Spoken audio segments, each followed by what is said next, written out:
मी धाराशिवकर आहे. काही दिवसांपूर्वी सरकारने नगर परिषदेला इलेक्ट्रिक घंटागाड्या दिल्या होत्या. स्वच्छता वाढेल, कचरा वेळेवर उचलला जाईल, आता सगळं सुरळीत होईल असं वाटलं होतं.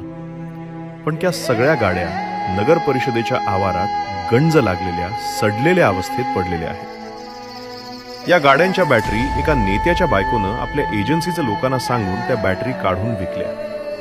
आता घंटागाडी माझ्या घरापर्यंत, तुमच्या घरापर्यंत कचरा गोळा करायला येऊ शकत नाही, कारण ती तशीच पडून आहे.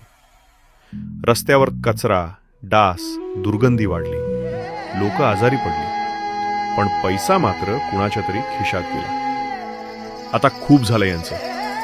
या भ्रष्ट लोकांना घरी पाठवण्याची वेळ आली आहे. यावेळी मतदान करा.